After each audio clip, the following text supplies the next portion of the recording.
Hi, this is Nicholas Bell with Ion Cinema, here to review Outside the Wire, the latest film directed by Mikael Håfström, which will be released on Netflix January 15th, 2021. Håfström, of course, the Swedish director who's done quite a few Swedish productions, but is probably best known for his Hollywood output, such as 1408, which starred John Cusack and Samuel Jackson, Stephen King adaptation, The Right with Anthony Hopkins, and Escape Plan, the first of what became a franchise starring Arnold Schwarzenegger and Sylvester Stallone. This latest stars Damson, Idris, and Anthony Mackie. It's a futuristic, I guess, a wartime thriller. It's set in the year 2036. We hone in on Lieutenant Harp, who operates drones. There's a situation going on where two men of a battalion are about to be taken out by enemy factions, and they are trying to get them out in time. However, it's down to the wire, and if something isn't done, the whole 40 team could expire. So Lieutenant Harp, without waiting for orders, takes it upon himself to deploy the missile, and two men are killed. Instead of being court-martialed, however, it's decided that since he's never experienced hand-to-hand combat, that he will be sent as punishment to a military outpost somewhere in the Ukraine, where the U.S. is also undergoing ongoing peacekeeping missions. There he meets Michael Kelly, who's very rude to him, but tells him that he's been handpicked by the mysterious Captain Leo, played by Anthony Mackie.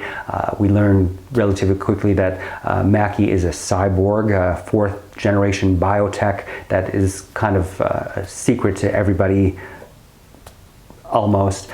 He takes Lieutenant Harp outside the wire, outside the compound, into the demilitarized zone, and then kind of plays several games with him that involve some complex twists in the plot.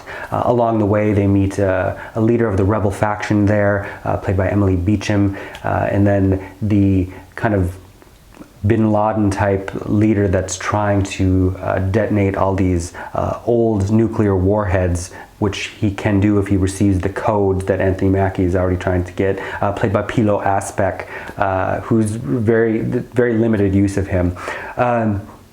Overall, it seems to be teaching a lesson about collateral damage and who is to say who can be determined as collateral damage.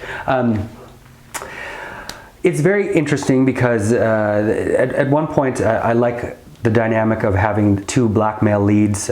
Damson Idris, who is kind of a fresh face, was a lead in the series Snowfall, has appeared in Black Mirror, etc., with Anthony Mackie as a cyborg. It's not ultimately as interesting as maybe a recent Anthony Mackie movie like Synchronic, but it also, there's a similar vibe to something like the Chris Hemsworth Netflix film Extraction. And to me, this felt a little bit more interesting, maybe even memorable than Extraction, but at the same time, it's also very vague in a lot of the dynamics it's playing with, and sometimes feels a little bit overly complex for what is ultimately a rather simple narrative, once all is revealed. Overall, I would give Outside the War, which of course was shot by Michael Bonvillain, who did Cloverfield and Zombieland, amongst many other kind of higher profile studio films. I would give Outside the War 2 out of 5 stars. Thank you. Hey, this is Eric from IonCinema.com. If you want to support us, subscribe below. For more reviews, interviews, film festival coverage from Sundance, Cannes, Toronto, you want to check out these guys on this side.